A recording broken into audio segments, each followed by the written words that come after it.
पतिदेव पूजा ना करें तो चलेगा, बच्चे पूजा ना करें तो चलेगा, क्योंकि वो माँ है, पत्नी है। वो सोचती है मैं सब संभाल लूँगी, मैं सब कुछ संभाल लूँगी, मैं अपना परिवार संभाल लूँगी। इसीलिए तो भक्तों मालूम है कथा में जेंट्स कम और लेडीज ज़्यादा आती हैं, देखा होगा आपने, क्योंकि उनके अंदर जो श्रद्धा होती है वो वास्तविक होती है, हृदय से होती है, और वो अपने परिवार का ही नहीं भक्तों, पूरे अपने परिवार का, बंधु बांधवों का, वो सबका भला सोचती हैं। तो ध्यान दीजिएगा भक्तों, ऐसे ही सोनकादिक ऋषि कहते हैं कथा तो सुने हम और कल्याण हो जाए संसार के लोगों का। एक बार इस मन का कनेक्शन गोविंद के चरणों से जुड़े तो सही। महर्षि वेदव्यास जी का भागवत कहने का भक्तों केवल एक ही उद्देश्य था, क्या? तस्मात् केनापुपायेन मनः कृष्णा निवेशे, किसी भी उपाय से इस जीव का मन भगवान श्री कृष्ण के चरणों में अभिनिविष्ट हो जाए। इसलिए श्रीमद् भागवत को वेदव्यास जी ने लिखा है। सूत जी महाराज ने सोनकादिक ऋषियों का भाव जाना, सुन करके गद गद हो गए और ऋषियों से बोले आज हमारा भी परम सौभाग्य है, आज हमारा परम सौभाग्य है, आप जैसे ऋषियों के मध्य में कथा करूंगा तो आज मुझे भी आनंद आएगा। कथा में भीड़ कितनी है भक्तों ये जरूरी नहीं है, लेकिन सुनने वाले कितने हैं ये जरूरी है। इसलिए आज हमें भी आनंद मिलेगा। हम लोगों का जीवन क्या है असल में कि काल ब्याल मुख ग्रास त्रिणास निर्णास हेतिवे श्रीमद् भागवतम शास्त्रम कलौ कीरेण भासितम। एक बहुत बड़ा अजगर नाग है, अजगर सांप है भक्तों, और उस अजगर नाग ने अपना मुंह खोला हुआ है और उसके अंदर आप और हम सभी पालती लगा करके बैठे हैं। तो हमारा और आपका जीवन कब तक सुरक्षित है? जब तक कि वो नाग अपना मुंह बंद नहीं कर लेता। जैसे ही मुंह बंद किया नाग ने, हमारा तुरंत राम नाम सत्य हो जाएगा। तो शीघ्र गोविंद, तो जिस मनुष्य के जीवन का एक मिनट का भरोसा नहीं जीने का, उसको शीघ्र गोविंद से मिलाने का सर्वोत्तम साधन यदि कोई है भक्तों तो वो है श्रीमद् भागवतम शास्त्रम। वो श्रीमद् भागवत की कथा है ऋषियों, जो सुखदेव स्वामी के मुख से कलयुग में प्रकट हुई, कल के कुटिल जीवों के निस्तारण के लिए। सुखदेव जी ने इस भागवत कथा को कहा है। इस प्रसंग को आप सभी जानते हैं कि राजा परीक्षित को जब 7 दिन की मृत्यु का श्राप लगा तो सुखदेव स्वामी श्रीमद् भागवत की कथा श्रवण करने को पधारे।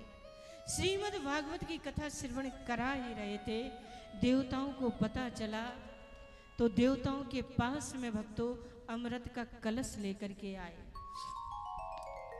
सुधा कुंभम गृहीत त्वेव देवास तत्र समागमन्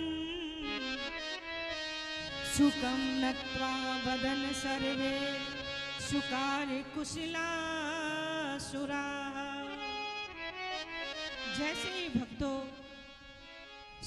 देवताओं को पता चला, क्योंकि श्रीमद् भागवत की जो कथा है हम लोगों को तो संभव है भक्तों, हम लोग तो सुन सकते हैं, लेकिन देवताओं को भी दुर्लभ है। देवता लोगों को पता चला, अमृत का कलश लेकर के आए। दूर से ही सुखदेव स्वामी ने देखा और जैसे ही पास में आए, सुखदेव स्वामी सोच रहे हैं कि जरूरी निश्चित ही कोई स्वार्थ की बात लेकर के आए होंगे, क्योंकि सुखदेव स्वामी भक्तों समझ गए देवता लोग बिना किसी कारण के नहीं आते। जैसे ही पास में पहुंचे, शुक्राचार्य ने कहा इंद्र वरुण मित्र चंद्र सूर्य समस्त देवता, कहिए कैसे आना हुआ? बोले महाराज आप ये क्या कर रहे हैं? शुकाचार्य बोले कि राजा परीक्षित को 7 दिन की मृत्यु का श्राप लगा है, तो हम इनको श्रीमद् भागवत कथा श्रवण करा रहे हैं। देवताओं ने कहा सुनिए, हमारे हाथ में ये कलश है और इस कलश में स्वर्ग का अमृत भरा हुआ है। आपसे एक प्रार्थना है हमारी। क्या? बोले ये स्वर्ग का अमृत राजा परीक्षित को पिला दीजिए और भागवत कथा रूपी अमृत आप हमें पिला दीजिए। स्वर्ग का अमृत पीने से राजा परीक्षित स्वस्थ हो जाएंगे और भागवत कथा अमृत का पान करने से हम अजर अमर हो जाएंगे। जैसे ही भक्तों सुखदेव जी ने सुना, गंभीर हो गए और सोचने लगे कि मैंने भागवत कथामृत का पान करा तो देता, लेकिन नहीं करा सकता, क्योंकि इन्होंने अमृत की तुलना, भागवत जी की तुलना स्वर्ग के अमृत से कर दी, जो कि कभी नहीं हो सकता। आप लोग जानते हैं, हम लोग स्वर्ग में जाते हैं, स्वर्ग का अमृत का पान भी करते हैं, लेकिन फिर भी अजर अमर होने की स्थिति हम प्राप्त नहीं कर पाते। स्वर्ग जाना क्या है भक्तों? गीता में हमारे गोविंद कहते हैं, तेतम भुक्त्वा स्वर्ग लोकम विशालम छीने पुण्य मृत्यु लोकम विशंति। मैंने यहाँ पर पुण्य किया, मैंने सत्कर्म किया, धार्मिक अनुष्ठान किए, जितने भी हम सकाम अनुष्ठान करते हैं, पूजा करते हैं, पाठ करते हैं, उसका सीधा मतलब होता है कि हमें स्वर्ग मिलेगा, स्वर्ग की प्राप्ति होगी। और जब तक भक्तों हमारी एफडी जमा है, स्वर्ग का फल यानी हमारे पुण्य का फल जमा है, तब तक बड़े आराम से हम लोग स्वर्ग में रहेंगे। मखमली गद्दे बिछे होंगे, मसनदें लगी होंगी, अप्सराएं नृत्य कर रही होंगी और हम सुरापान कर रहे होंगे। लेकिन कब तक? जब तक एफडी हमारी जमा है, हमारे पुण्य का फल जमा है, तब तक बड़े आराम से हम स्वर्ग में रहेंगे। और छीने पुण्य मृत्यु लोकम विशंति, पुण्य छीन होने के बाद में हमको तुरंत मृत्यु लोक में गिरना पड़ता है। तो पुनरपि जननम पुनरपि मरणम पुनरपि जननी जठरे शयनम, बार बार जन्म लेना, बार बार माता के गर्भ में आना। कहते हैं इस आवागमन के कुचक्र से व्यक्ति को कभी छुटकारा नहीं मिल सकता। लेकिन जिसने भागवत कथामृत का पान कर लिया, बोले उसे क्या होता है? बोले यज गत्वा न निर्वंतन्ते तद्धाम परमम। कहते हैं परम गोलोक धाम की प्राप्ति हो जाती है, फिर वहां से दोबारा आना नहीं पड़ सकता, आना नहीं पड़ता। तो कहाँ कांच का टुकड़ा, कहाँ करोड़ों रुपए की मणि, दोनों एक हो सकते हैं क्या? मना कर दिया भक्तों देवताओं को। देवता लोग दौड़े दौड़े ब्रह्मा जी के पास में गए। ब्रह्मा जी ने कहा क्या हुआ? बड़े उदास दिखते हैं। सारा वृतांत सुनाया कि सुखदेव स्वामी के पास में गए थे और मैंने कहा था ज्यादा कुछ नहीं करना, केवल अदला बदली करनी है, मना कर दिया। भक्तों आपस में देवता और ब्रह्मा जी चर्चा कर ही रहे थे, सामने से एक विमान जा रहा था। देवताओं ने कहा अरे ये विमान किसका जा रहा है? ब्रह्मा जी ने कहा ये राजा परीक्षित हैं, अभी अभी उन्होंने श्रीमद् भागवत की कथा श्रवण की है ना, इससे उनकी मुक्ति हो गई। ब्रह्मा बोले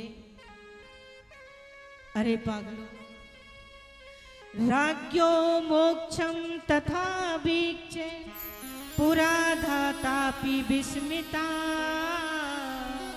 पुरा धातापि विस्मिता। देवताओं से बोले अरे पागलों, ये श्रीमद् भागवत की जो कथा है कोई पोथी नहीं है, कोई ग्रंथ नहीं है, ये तो साक्षात कृष्ण है। श्रीमद् भागवता क्यों हम प्रत्यक्षा कृष्ण भी। श्रीमद् भागवत की जो कथा है, श्रीमद् भागवत जो है वो साक्षात भक्तों कृष्ण है। कहते हैं हर घर में श्रीमद् भागवत जी का पूजन होना चाहिए। हर किसी को अपने जीवन में भक्तों अपनी मेहनत की कमाई से 2 कार्य जरूर करने चाहिए। बोले क्या? बोले पहली तो बात ये कि अपनी मेहनत की कमाई से जीवन में एक बार श्रीमद् भागवत की कथा जरूर करवानी चाहिए। और दूसरी बात, अपने जीवन में एक कन्या का दान जरूर व्यक्ति को करना चाहिए। भले ही आपके बेटियां ना हो तो आप किसी रिश्तेदार की, नातेदार की, वो भी ना हो भक्तों तो किसी गरीब अनाथ लड़की का कन्यादान जरूर जीवन में एक बार करना ही चाहिए। बोलिए बांके बिहारी लाल की जय। और तीसरी बात तो हम ये कहेंगे कि घर में श्रीमद् भागवत जी को अपने मंदिर में स्थापित कर लीजिए और दोनों समय जैसे भगवान श्री कृष्ण की पूजा करते हैं वैसे ही भागवत जी की पूजा करिए तो साक्षात भगवान श्री कृष्ण की पूजा करने का फल प्राप्त होता है। भगवान ने कह दिया था अंतिम समय में उद्धव जी से कि जो भी श्रीमद् भागवत की कथा सुनेगा, करवाएगा और अपने बुजुर्गों को सुनवाएगा उनको मेरी ही प्राप्ति होगी। बोलिए बांके बिहारी लाल की जय। श्रीमद् भागवत की कथा नारद जी महाराज ने अपने पिता ब्रह्मा जी से प्राप्त की, लेकिन सप्ताह श्रवण विधि ही कुमारई तत्र भासता। कहते हैं नारद जी जो हैं नारम ज्ञानम ददाति इति नारदा। नारद किसको कहते हैं? नारद उसको कहते हैं जो ज्ञान देता है, या नारम अज्ञानम गति खंडेति इति नारदा। ये या जो अज्ञान का खंडन करे उसको नारद कहते हैं। और हमारे ये ब्रजवासी क्या कहते हैं? बोले ना रद्द, जिसकी बात कभी रद्द ना हो उसको नारद कहा गया है। तो सप्ताह श्रवण विधि ही कुमारई तत्र भासता। सप्ताह श्रवण की जो विधि है वो तो नारद जी महाराज ने सनत कुमारों से सुनी थी। 7 दिन सनत कुमारों के पास में बैठ करके सुनी थी। सौनकादिक ऋषियों में से कोई कह गया महाराज जी हम जानना चाहते हैं नारद जी के बारे में। तो हमने क्या सुना है मालूम है कि नारद जी 1 मिनट से ज़्यादा कहीं रुकते नहीं है, आप सभी जानते हैं। और बोले और सनत कुमारों के बारे में सुना है कि वो ज़्यादा कहीं आते जाते नहीं हैं। तो हम जानना चाहते हैं कि नारद जी महाराज ने 7 दिन सनत कुमारों के पास में बैठ कर के श्रीमद् भागवत की कथा कैसे श्रवण कर ली। बोले इसमें कारण बन गया था। एक बार नारद जी महाराज बड़ी तीव्र गति से दौड़े दौड़े बद्रीनाथ धाम में जा बैठे और बद्रीनाथ धाम में चारों भाई बैठे हुए थे, सनक, सनंदन, सनातन, सनत कुमार जी। मैं आपको थोड़ा इनके बारे में बता देती हूँ। ये देखने में लगते हैं भक्तों 5 वर्ष के और उम्र है इनकी 50,000 वर्ष की। जैसे ही नारद जी महाराज को देखा, नारद जी महाराज का चेहरा बड़ा उदास है, बड़ा उद्विग्न मन है। सनत कुमारों ने देखा और देखते ही प्रश्न कर दिया, कथम ब्रह्म दीन मुखा कुतस्य चिंता तुरो भवान तुरतम गम्मते कुत्र कुतस्य आगमन। तब अरे नारद जी महाराज आप कहाँ से आ रहे हैं? आपका चेहरा बड़ा उदास दिखता है। क्योंकि चेहरा जो होता है ना भक्तों, ये व्यक्ति के पूरे शरीर का कैमरा होता है। चेहरे को देखने से पता चल जाता है कौन कितना धनवान है, कितना मूर्ख है, कितना विद्वान है, कितने गहरे पानी में है। और हम लोगों को तो ये भी पता चल जाता है कि कौन कितने प्रेम से भागवत की कथा श्रवण कर रहा है। नारद जी महाराज सनत कुमारों के चरणों में गिर करके रोने लगे। बोले महाराज बस ये समझिए कि मैं आपको ही खोज रहा था। बोले क्या हुआ? बोले हमारे शरीर में कोई कष्ट नहीं, मैं अपने लिए बिल्कुल दुखी नहीं। बोले फिर क्या हुआ? ऐसा क्या हुआ? बोले अहम भक्ति अहम तो पृथ्वी में आतो ज्ञात्वा सर्वोत्तमामिति पुष्करम चा प्रयागम चा काशी में गोदावरी तथा। नारद जी महाराज कहते हैं मैंने इस पृथ्वी को सबसे श्रेष्ठ समझा, पृथ्वी को सबसे श्रेष्ठ समझा, मृत्युलोक को सबसे उत्तम समझा महाराज। गया में गया, पुष्कर में गया, सर्वत्र मैंने निवास किया, लेकिन मुझे कहीं भी शांति नहीं मिली। सत्यम नास्ति तपा शौचम दया दानम न विद्यते, कोई सत्य नहीं बोलता, और जो लोग सत्य बोलते भी हैं तो बार बार जताना चाहते हैं कि भैया अब हरिश्चंद्र के बाद में हमारा ही नंबर है। दिन में झूठ 50 बार बोले, इसकी कोई गिनती नहीं। उनके अंतर मन में तपस्या चर्या की भावना नहीं रही। और आपसे क्या कहें महाराज, ये घर में जो नई नई बहुएं बैठी हैं ना, आजकल इनकी चलती है। तरुणी प्रभुता गेहे श्याल को बुद्धिदायका। और आप लोग देख भी रहे होंगे, जो बड़ी बुजुर्ग माताएं बैठी हैं उनको ज़्यादा पता होगा, क्योंकि सब जानते हैं कि आजकल नई नई बहुओं की चल रही है, और सासू माँ तो आराम से शांति से बैठी रहती हैं। ये कलयुग की विशेषता है। और तरुणी प्रभुता गेहे श्याल को बुद्धिदायका। और जब कोई बड़ा कार्य करना होता है ना, तो ससुराल से साले साहब को बुलाते हैं और कहते हैं भाई साहब जरा बताइए ना, हम ये काम करें कि ना करें। हमारे ब्रज में एक कहावत आती है भक्तों, दीवारे बिगाड़े आरो और घरे बिगाड़े सारो। दीवार में अलमारी, बोलिए बांके बिहारी लाल की जय हो। दीवार में अलमारी ज्यादा निकालोगे तो दीवार कमजोर हो जाएगी, और घर में साले जी का ज्यादा सलाह मशवरा लोगे तो आपके यहाँ से इंद्रप्रस्थ और हस्तिनापुर भक्तों ज्यादा दूर नहीं है।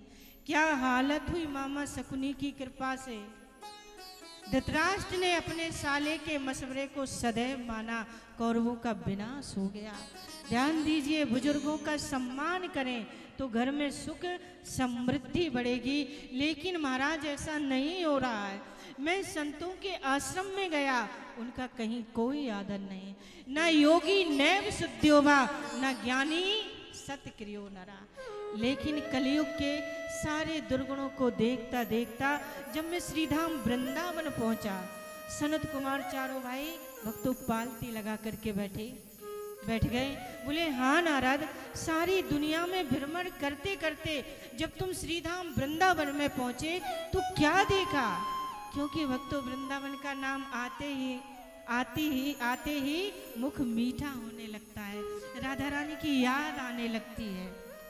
तो बोले सारी दुनिया में घूमते घूमते जब आप श्रीधाम वृंदावन में पहुंचे तो क्या देखा? बोले तत्र आश्चर्य मया दृष्टम सूर्यताम तनि मुनि सुरा, सूर्यताम तनि मुनि सुरा। वृंदावन में मैंने विचित्र दृश्य देखा। अरे क्या देखा? बोले कल कल निनादनी पावन यमुना के तट पर एक 16 वर्ष की स्त्री खड़ी थी और उसने श्वेत वस्त्रों को धारण किया हुआ था। उसको घेर करके हजारों स्त्रियां खड़ी हुई थीं और उसकी बगल में 2 बूढ़े बाबा लेटे हुए थे। सनत कुमार जी जैसे ही वहां से मैं गुजर करके जाने लगा तो 16 वर्ष की बालिका ने मुझे देखा और मुझे देख करके वो रोने लगे। भो भो साधु क्षणम तिष्ठे मंचितामपि नाशया, दर्शनम तव लोकस्य सर्वथा गैरम परम। ओ महात्मा जी, ओ संत जी, जरा सुनिए, मेरे पास में आइए। नारद जी महाराज कहते हैं कि मैं तो एकदम डर गया कि ये नवयुवती मुझे क्यों बुलाती है, क्योंकि मैं तो इसको जानता ही नहीं, इससे मेरा कोई परिचय ही नहीं। और बात भी भक्तों ऐसी है, कोई नई नवेली दुल्हन हो और वो अपनी घूंघट की आड़ से अपने इशारे से किसी संत को बुलाए, तो संत जरूर सोचेगा एक बार कि भैया हमें ये क्यों बुला रही है, क्या मुझे पिटवाएगी, क्योंकि बड़ा भय होता है, बड़ा डर होता है। तो संत नारद जी कहते कि मैं तो एकदम डर गया। जैसे ही मैं पास में पहुंचा तो मैंने कहा, बालिका आप कौन हैं? आपकी बगल में दो बूढ़े बाबा लेटे हुए हैं, ये कौन है? और हजारों स्त्रियां आपकी सेवा कर रही हैं, ये कौन है? उस बाला ने कहा, आप मुझे नहीं जानते? बोले नहीं नहीं नहीं, मैं आपको बिल्कुल नहीं जानता। बोले, अहम भक्ति ऋतिख्याता इमऊ में तनियऊ मतऊ। महाराज, मैं भक्ति माता हूँ, मेरा नाम भक्ति है, और मेरी बगल में दो बूढ़े बाबा लेटे हुए हैं, ये बाबा नहीं है, ये वृद्ध नहीं है, ये दोनों मेरे बेटा हैं। एक ज्ञान है, दूसरा वैराग्य है। हजारों स्त्रियां जो हमारी सेवा कर रही हैं, ये गंगा, यमुना, त्रिवेणी, गोदावरी, काली, दुर्गा, भद्रा, ये समस्त देवियां हैं। भक्ति माता कहती हैं, मैं दक्षिण भारत में प्रकट हुई हूँ। उत्पन्ना द्रवणम साहम वृद्धिम कर्नाटके गता। एक बात और, भक्ति का प्रादुर्भाव कहाँ होता है? दक्षिण भारत में। सनातन धर्म क्या है, हिंदू संस्कृति क्या है, इसका आपको सही दर्शन करना है तो दक्षिण भारत में जाइए। बड़े सुंदर मंदिर, बड़ी अद्भुत पद्धति, चोल चालक पल्लव वंश के मंदिर।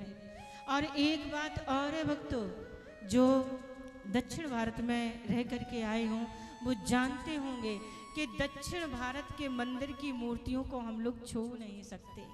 हमें रुद्राभिषेक कराना है, जलाभिषेक कराना है, तो हम अपने हाथ से नहीं कर सकते।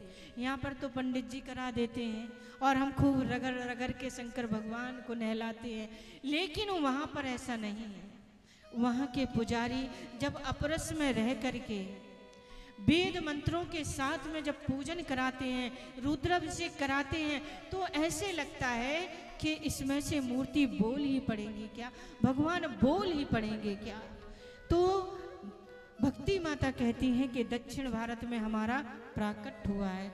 और ध्यान देने की बात एक और है, जितने भी आचार हैं हमारे, जगतगुरु शंकराचार्य, निम्बकाचार्य, माधवाचार्य, वल्लभाचार्य जी, जितने भी आचार हुए हैं वो सभी दक्षिण भारत में हुए हैं। और भगवान जितने प्रकट हुए हैं वो सभी उत्तर भारत में हुए हैं। तो भक्ति माता कहती हैं कि कर्नाटक में मेरा प्राकट हुआ है, और जैसे ही मैं गुजरात में आई तो मैं जीर्ण शीर्ण हो गई। लेकिन नारद जी महाराज, जैसे ही मैं श्रीधाम वृंदावन में पहुंची तो मैं तो हो गई तरुणी 16 साल की, और मेरे दोनों बेटा ज्ञान वैराग्य बूढ़े हो गए, व्रत हो गए।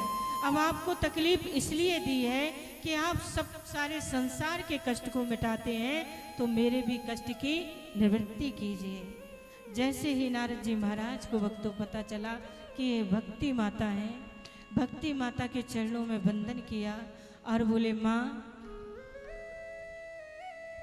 ये वृंदावन का प्रभाव है कि आप तरुणी हो गई, क्योंकि धन्यम वृंदावनम तेर भक्तर नृत्यति यत्र चा। जहाँ आकर के भक्ति नृत्य करती है, हमेशा निवास करती है। और कलयुग में ध्यान दीजिएगा, कोई ज्ञान वैराग्य के मार्ग पर चलेगा नहीं तो इनको बूढ़ा तो वृद्ध तो होना ही पड़ेगा। लेकिन माँ, आपको अपने बारे में ज़्यादा सोचने की जरूरत नहीं है। तो बैठ करके भक्तों, नारद जी महाराज वृंदावन कैसा है उसकी महिमा बताने लगे। तो आप भी थोड़ा मन से वृंदावन चलिए।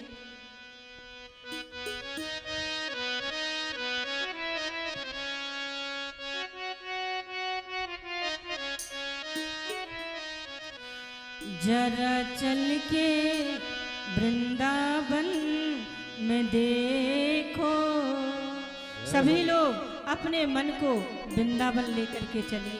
बैठे जरूर यहाँ पे हैं आप लोग, लेकिन मन को वृंदावन में राधा रानी के चरणों में समर्पित कीजिए। जरा चल के वृंदावन में देखो, श्याम बंसी बजाते मिलेंगे। जरा चल के वृंदावन में देखो, श्याम बंसी बजाते मिलेंगे। जरा चल के वृंदावन में देखो, श्याम बंसी बजाते मिलेंगे। जरा चल के वृंदावन में देखो, श्याम बंसी बजाते मिलेंगे। झूला झूलती जय हो। झूला झूलती मिलेंगे राधा रानी। झूला झूलती मिलेंगी राधा रानी।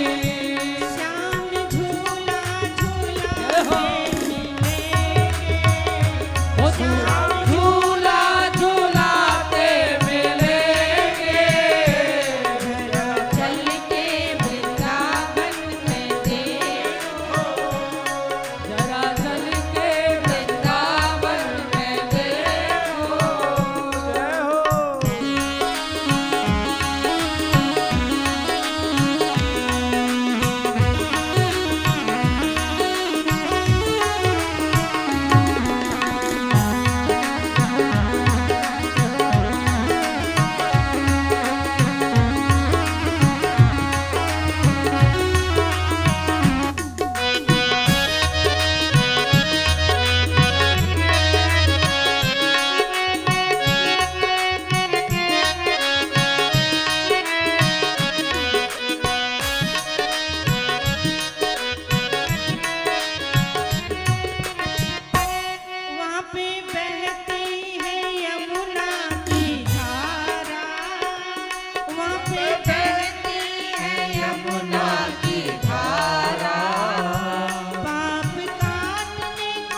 श्याम सुंदर को पाने की ठानी।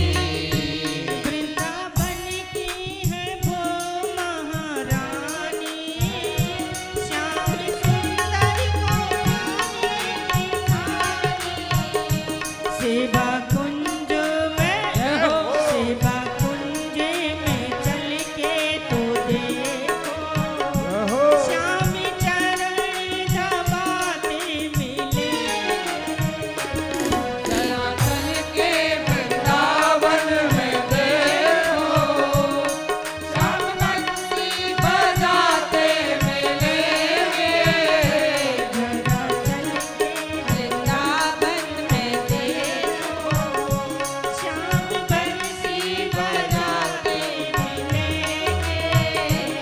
जरा चल के वृंदावन में देखो, श्याम बंसी बजाते मिलेंगे। झूला झूलती, झूला झूलती मिलेंगी राधा रानी। झूला झूलती मिलेंगी राधा रानी। श्याम झूला झूलाते मिलेंगे। चल के वृंदावन में देखो, श्याम बंसी बजाते मिलेंगे। जरा चल के वृंदावन में देखो, श्याम बंसी बजाते मिलेंगे। जरा चल के वृंदावन में देखो, श्याम बंसी बजाते मिलेंगे। ओ श्याम बंसी बजाते मिलेंगे, श्याम बंसी बजाते मिलेंगे। बोलिए वृंदावन बिहारी लाल की जय। भागवत महापुराण की जय जय जय श्री राधे। बड़ी सुंदर महिमा बताई वृंदावन की भक्तों, लेकिन नारद जी महाराज ने कह दिया कि आपके कष्ट की निवृत्ति हम जरूर करेंगे। तो नारद जी महाराज भक्तों, मालूम है, भक्ति माता से कह दिया आप थोड़ा विश्राम करिए, हम अभी पूछ करके आते हैं।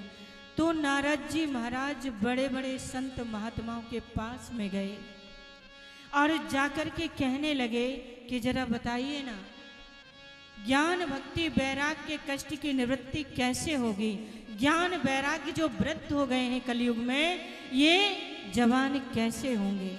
तो जैसे ही भक्तों संतों ने सुना, एक तो नारद जी स्वयं ज्ञानी भक्तों और संतों से पूछ रहे हैं, संत सोच रहे हैं स्वयं ज्ञानी नारद जी को बताएं तो क्या बताएं, और नहीं बता पाए तो बेइज्जती की बात। तो बहुत से संत महात्माओं ने मौन धारण कर लिया, मौन धारण कर लिया और बोले आजकल हमने बोलना बंद कर दिया है।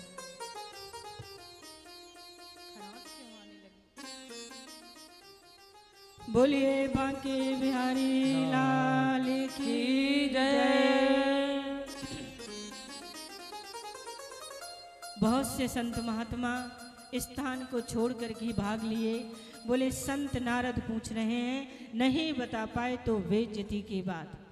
तो नारद जी महाराज से भक्ति माता कहती हैं कि कलयुग में जब इतने दुर्गुण हैं तो राजा परीक्षित ने उसको मारा क्यों नहीं, छोड़ क्यों दिया?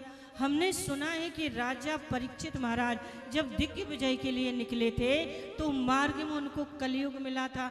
अरे मार ही डालते ना तो सारा झंझट खत्म हो जाता। तो नारद जी महाराज ने कहा कि जो अच्छे लोग होते हैं, सद्पुरुष होते हैं, वो दुर्गुणों को कम और सद्गुणों को ज़्यादा ग्रहण करते हैं। और परीक्षित महाराज तो पांडवों के पौत्र हैं ना, इसलिए यहाँ पर परीक्षित महाराज ने सोचा कि माना कि कलयुग में हजारों दुर्गुण हैं, लेकिन एक बहुत बड़ा सद्गुण भी है। क्या? कलि कर एक पुनीत प्रतापा, मानस पुण्य हो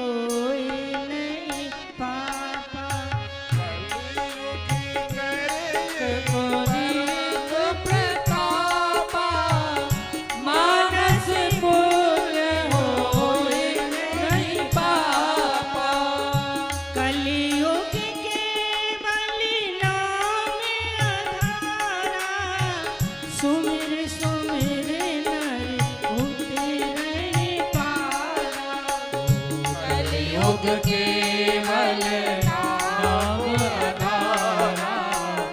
सुमिर सुमिर नर होते नहीं पारा। ध्यान दीजिएगा भक्तों, कलयुग में हजारों दुर्गुण हैं, लेकिन एक बहुत अच्छी बात है।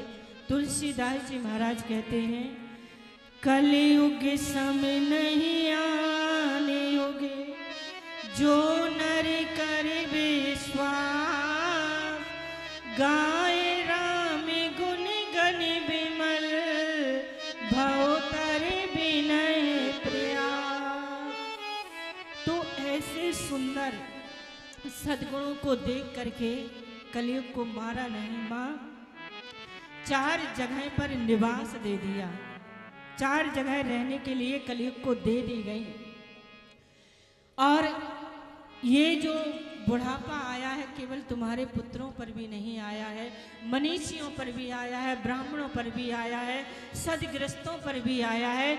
इसलिए माँ आपको चिंतन नहीं करना चाहिए।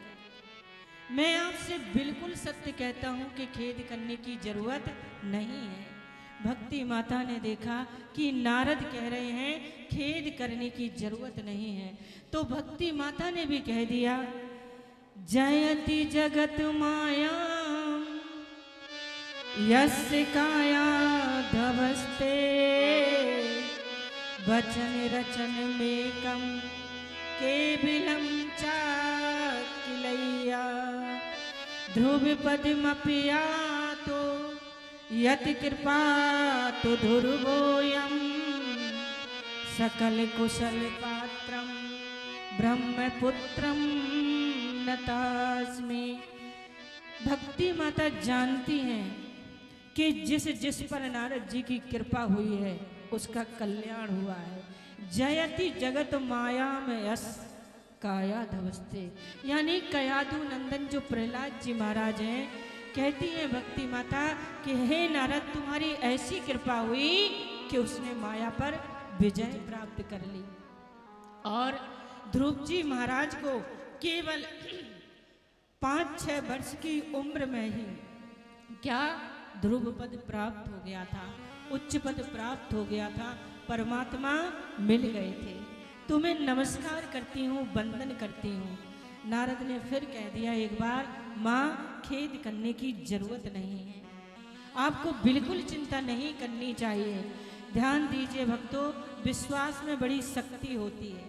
यदि हमारे अंदर विश्वास है तो इस माइक में परमात्मा का निवास है, इसकी डोरी में परमात्मा का निवास है, फूल में भगवान का निवास है, उसकी सुगंधि में परमात्मा का निवास है, हमारे कानों में उसका निवास है और हमारे हृदय में उसका वास है और मंदिर में उसका निवास है।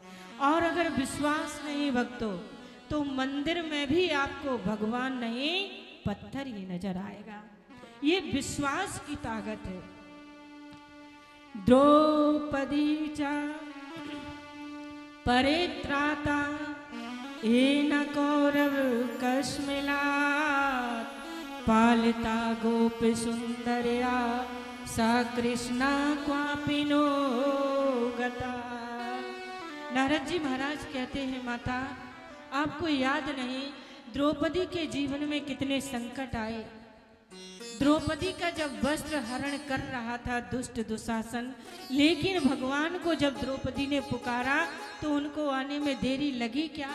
लेकिन भक्ति का भी भक्तों एक सिद्धांत है, भक्ति का आरंभ ही विश्वास से होता है, बिना विश्वास के भक्ति का प्रारंभ नहीं होता है।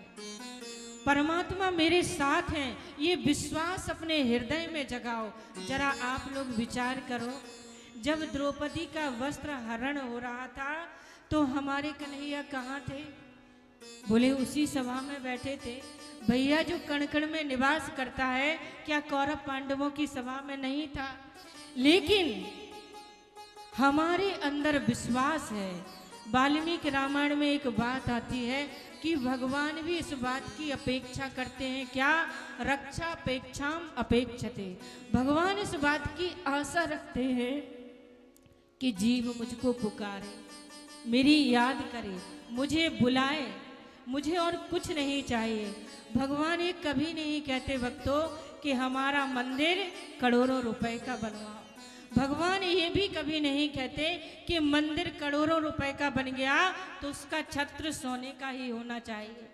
भगवान का ये भी आग्रह नहीं है कि छत्र सोने का हो गया तो दरवाजा चांदी का बड़ा जरूरी है। भगवान ये भी कभी आग्रह नहीं करते कि 56 भोग के बिना मैं भोग नहीं लगाता।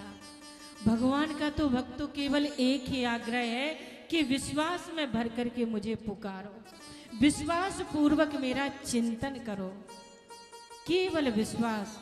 आप लोगों ने देखा होगा और यहाँ पे बहुत से लोग बुजुर्ग भी बैठे हैं, जब माता पिता जवान होते हैं और बच्चे छोटे होते हैं तो हर बच्चा माता पिता के पीछे पीछे चलता है।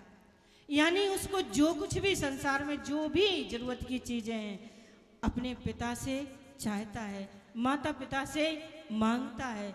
लेकिन वही बालक जब पढ़ लिख करके बड़ा हो जाता है, उसकी शादी हो जाती है, विवाह हो जाता है और वो स्वयं बालक बन जाता है। लेकिन बात क्या है भक्तों, माता पिता ने तो जीवन में देना ही सीखा है। बुजुर्ग माता पिता जब जीवन से सत्ता छिन जाती है, उनकी बादशाहत उनके बच्चों के पास आ जाती है, तो मालूम है बच्चे माता पिता बैठे बैठे टुकुर टुकुर देखते रहते हैं, अपने बच्चों का आना जाना देखते हैं। बच्चे आ रहे हैं जा रहे हैं, लेकिन हिम्मत नहीं है पूछने की कि बेटा कहाँ जा रहे हैं। जब माता पिता बूढ़े हो जाते हैं तो साहस नहीं कर पाते कि हम अपने ही बालक से पूछ लें कि कहाँ जा रहे हो बेटा, और बच्चे पूछते भी नहीं हैं भक्तों, ऐसे ही चले जाते हैं। लेकिन वो सोचते हैं कि अगर मेरे बेटे को कुछ चाहिए तो मैं जरूर दूंगा, जो चाहिए है कुछ भी नहीं, सारा कुछ छीन लिया गया है, फिर भी वो कहते हैं कि मेरे पास बहुत कुछ है। अगर बच्चे जा कर के मिलते हैं, बोलते हैं या उनके चरण वंदन करते हैं तो उनके अंदर एक ही बात आती है कि संसार की सबसे महंगी चीज जो है वो मैं अपने बच्चों को दूंगा। क्या? अपना आशीर्वाद। और माता पिता का आशीर्वाद बच्चों के लिए भक्तों सुरक्षा कवच की तरह होता है। लेकिन हम नादान उनकी कभी कदर ही नहीं करते, कभी सोचते ही नहीं हैं। और जब माँ बाप बन करके वे स्वयं बूढ़े हो जाते हैं, जब उनके साथ ऐसा होता है तब उनको होश आता है, तभी वो सोच पाते हैं। ऐसे ही भक्तों भगवान हैं, भगवान भी आपके घर के मंदिर में बैठे रहते हैं। जैसे माता पिता सोचते हैं ना कि मुझे पता चल जाए मेरा बच्चा कहाँ जा रहा है, ऐसे ही भगवान को भी होता है कि ये जा रहा है, ये जा रहा है, लेकिन उनको भी आने का इंतजार है। लेकिन भगवान से हम कब कह करके जा रहे हैं, प्रभु आज हम जा रहे हैं। हमारे जीवन में जब कोई बड़ा संकट आता है, बहुत बड़ा संकट आता है, तब हृदय से प्रार्थना जरूर करते हैं, तभी करते हैं। लेकिन परमात्मा भी जब घर में है तो वो भी माता पिता की तरह सोचते हैं कि ये जा रहे हैं तो मुझे बताकर जाएं, आ जाएं तो मुझसे सिर्फ इतना कह दें कि मैं आ गया। ना तो माता पिता को कुछ चाहिए, ना ही परमात्मा को कुछ चाहिए। तो भगवान कहते हैं कि विश्वास में भर करके मुझे पुकारो, मैं तुम्हारे साथ हूँ। भगवान ने देखा कि द्रौपदी का वस्त्र हरण हो रहा है, देखूं तो सही ये विश्वास में भर करके मुझे बुलाती है कि नहीं। अगर इसने विश्वास में भर करके मुझे पुकारा तो मैं इसकी सुरक्षा जरूर करूंगा। लेकिन भक्तों द्रौपदी ने तो भगवान को नहीं पुकारा। वो कहने लगी, भीष्म पितामह, द्रोणाचार्य, कृपाचार्य, इतने बड़े अतिरथी वीरों के रहते हुए मुझे कोई निर्वस्त्र कर सकता है क्या? भगवान ने सोचा अभी इसको बूढ़े बाबाओं का भरोसा है, जरा ये भी पूरा होने दो। द्रौपदी ने देखा थोड़ी ही देर में कि बाबा लोगों ने अपना सिर नीचे कर लिया। इधर भगवान को विश्वास हो गया कि अब द्रौपदी जरूर मुझे बुलाएगी और मैं रक्षा करूंगा, लेकिन फिर भी भक्तों द्रौपदी ने भगवान को नहीं पुकारा और कहने लगी मेरे 5 पति हैं, युधिष्ठिर, भीम, नकुल, सहदेव, अर्जुन, इन वीरों के रहते हुए मुझे कोई निर्वस्त्र कर सकता है क्या? भगवान ने सोचा अभी इसको पतियों का भरोसा है, जरा ये भी पूरा होने दो। थोड़ी ही देर में द्रौपदी देखती हैं कि पतियों ने भी सिर नीचे कर लिए हैं। अब की बार तो भक्तों भगवान को पूरा विश्वास हो गया कि द्रौपदी मेरी याद जरूर करेगी और मैं इसको बचाऊंगा, लेकिन फिर भी द्रौपदी ने भक्तों भगवान को नहीं पुकारा, नहीं बुलाया और अपनी साड़ी को कस करके पकड़ लिया और कहने लगी मैं क्षत्रायणी हूँ, क्षत्रिय पुत्री हूँ, क्षत्रिय पत्नी हूँ, ये लोग मुझे नहीं बचा पाए तो क्या मैं अपनी सुरक्षा स्वयं नहीं कर सकती? भगवान नहीं पधारे भक्तों। अरे पधारना क्या था, वो तो उधर ही थे, लेकिन भगवान ने सोचा कि अभी इसको स्वयं का भरोसा है, ये भी पूरा होने दो।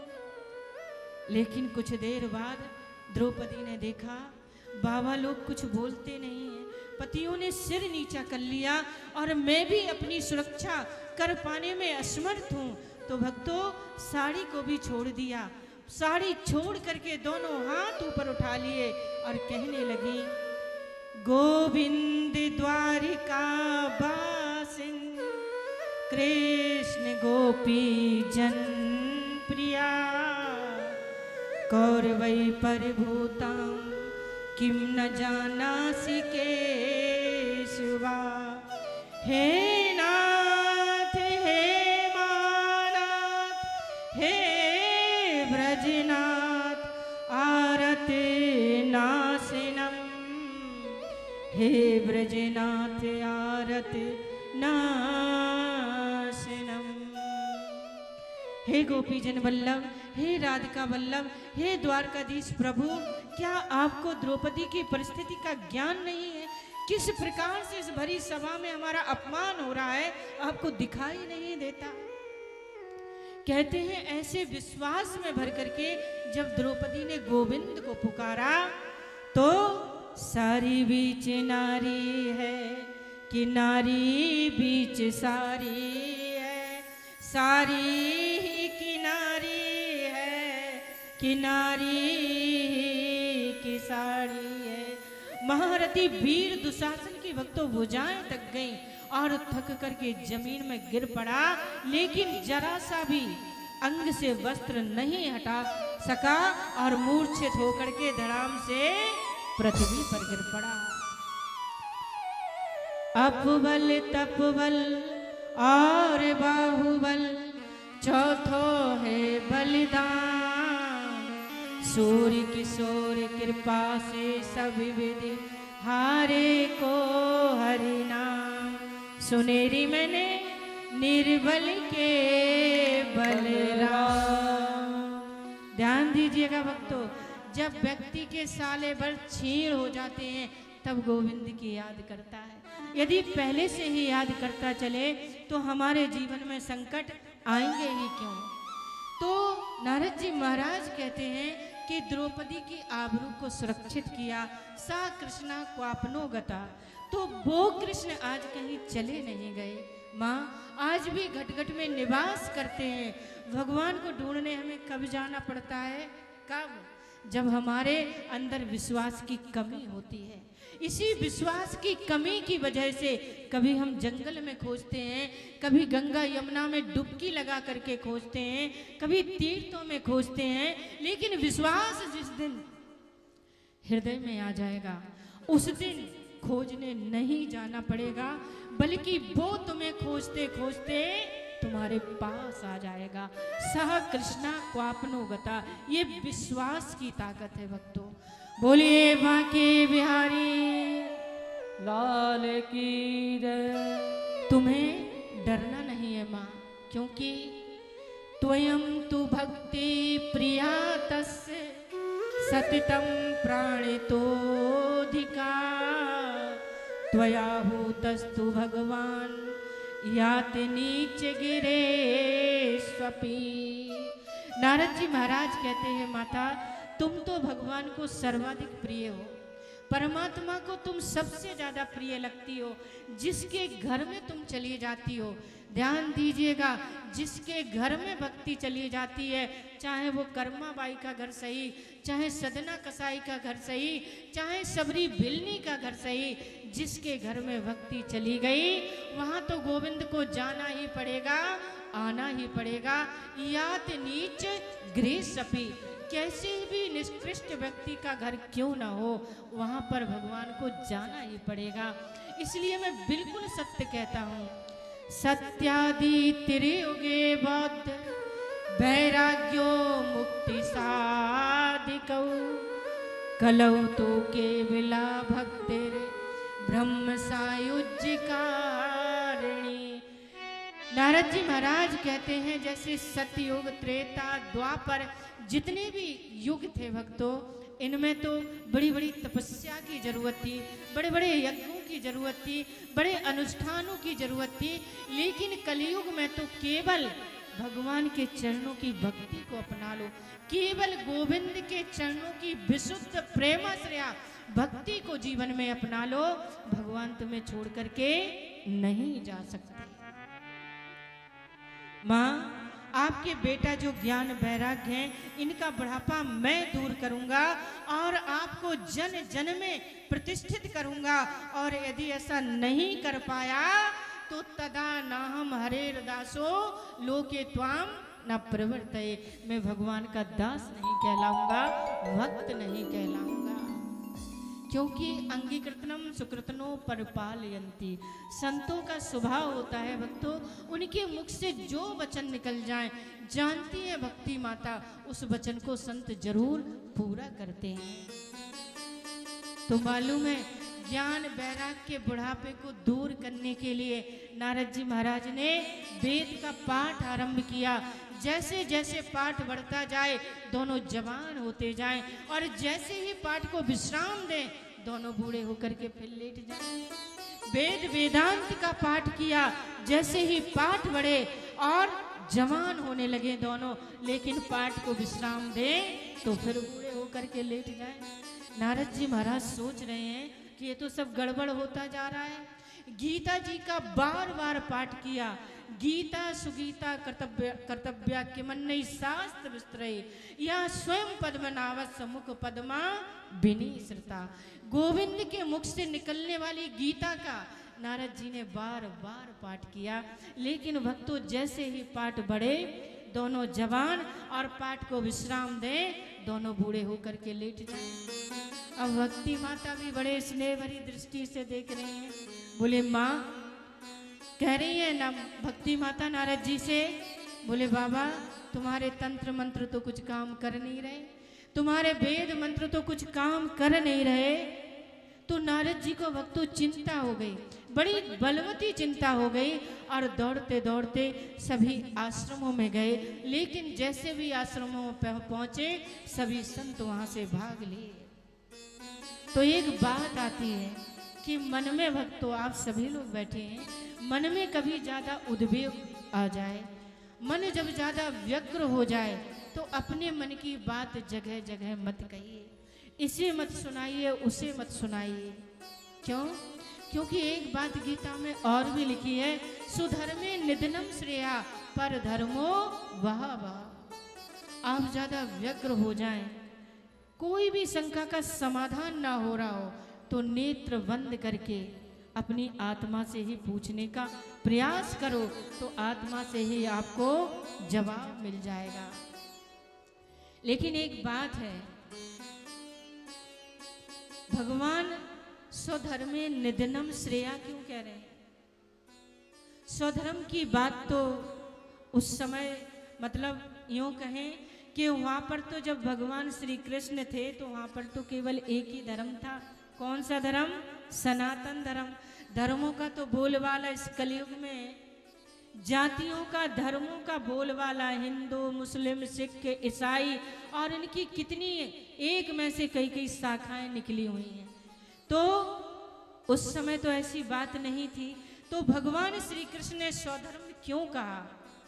इसलिए कहा भक्तों, स्वधर्म का मतलब होता है अपनी आत्मा का धर्म। जब आप ज़्यादा व्यग्र हो जाएं तो जगह जगह मन की बात को मत करिए, अपनी आत्मा से ही प्रश्न करोगे तो भक्तों आत्मा से ही आपको जवाब मिल जाएगा।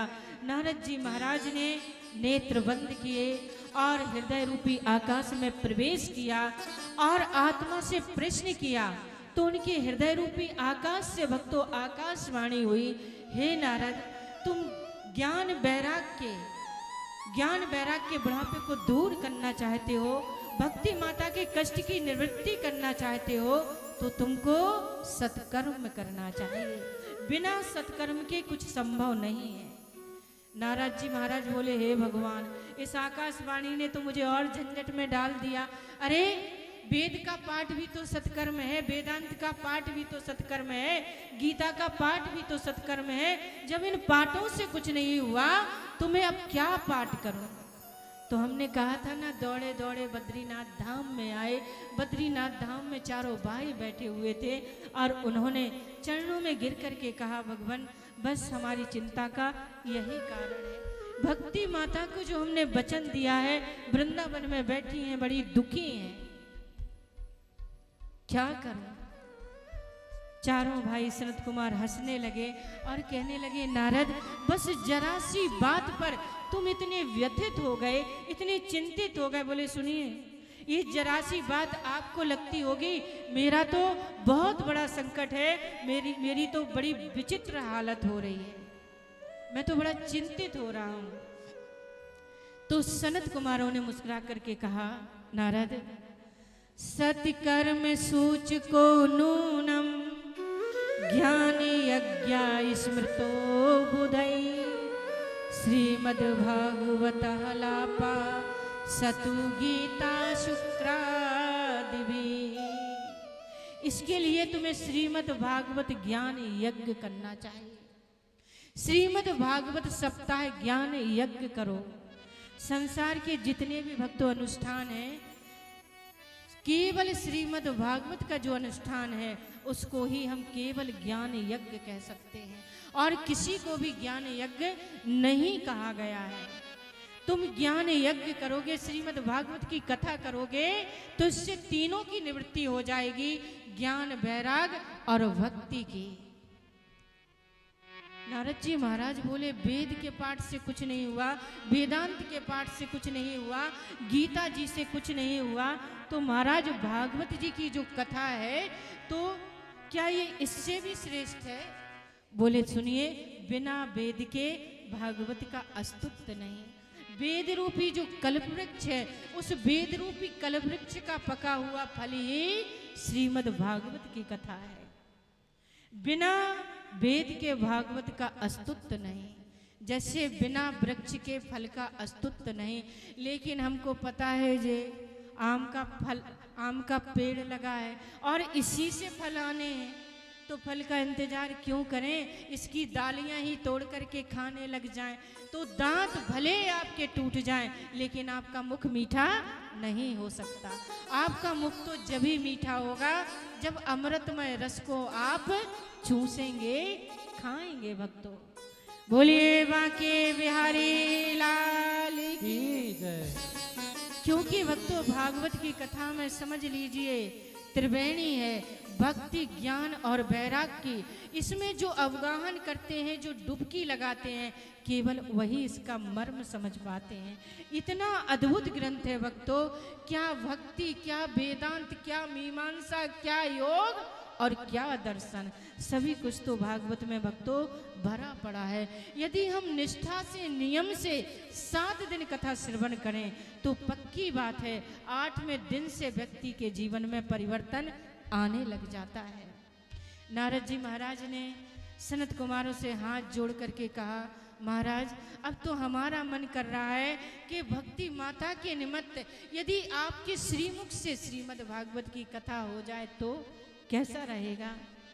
नारद जी महाराज से सनत कुमार बोले, नहीं नहीं, ऐसा नहीं हो सकता, ज्यादा नीचे जाने का हमारा मन नहीं है। ध्यान दीजिएगा भक्तों, जो बद्रीनाथ केदारनाथ में रह लिया हो, वृंदावन में रह लिया हो, उसका मुंगेर माधोपुर में कभी मन नहीं लग सकता।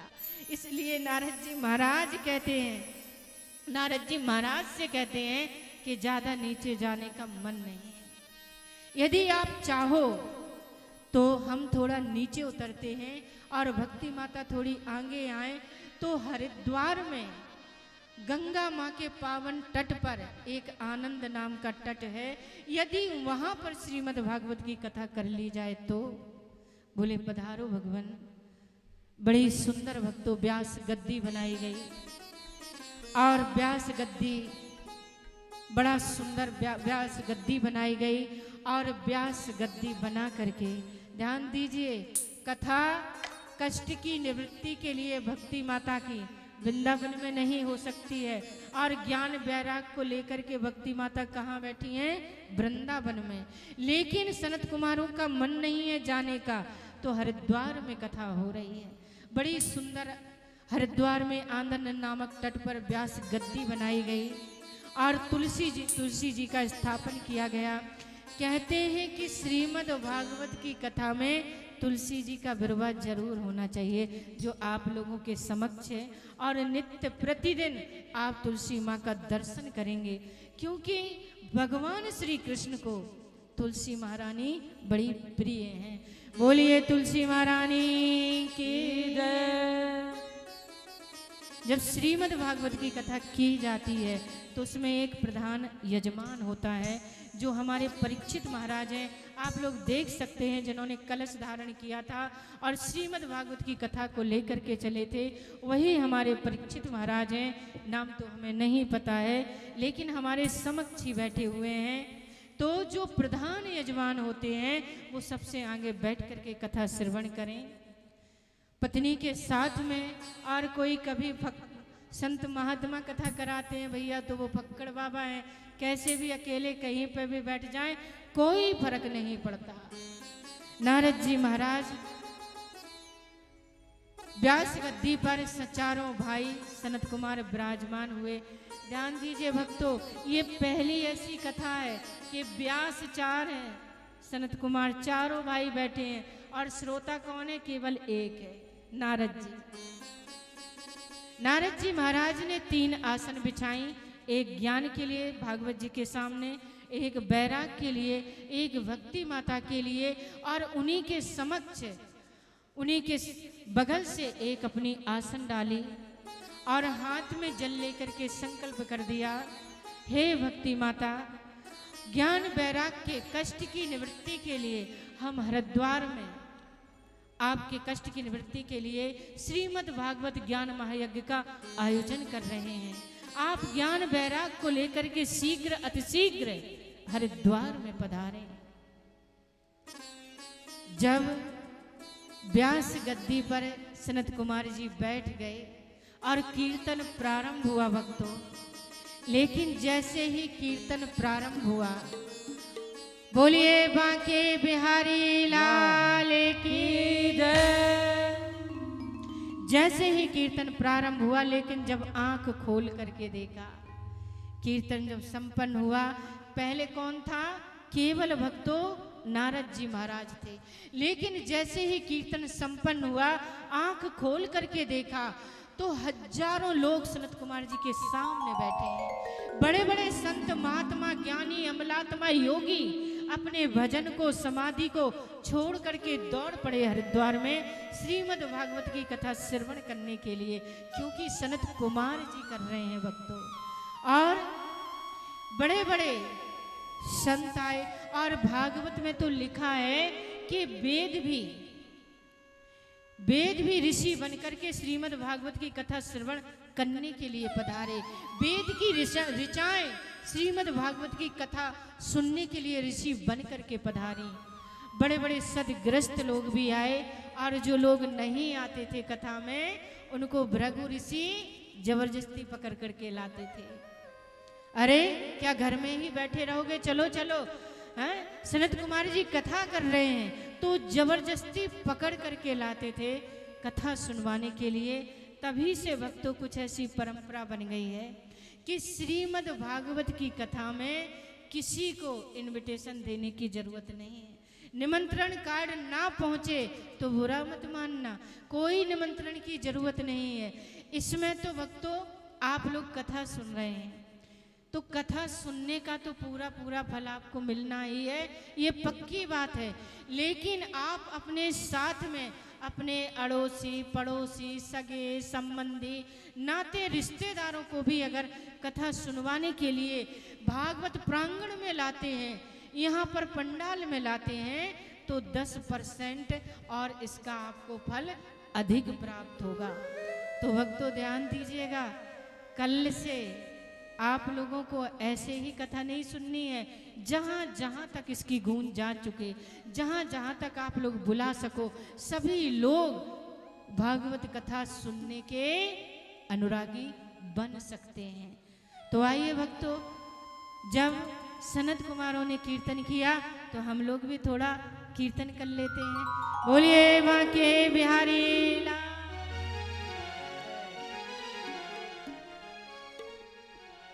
श्री कृष्ण गोविंद हरे मुरारी, हे नाथ नारायण वासुदेवा।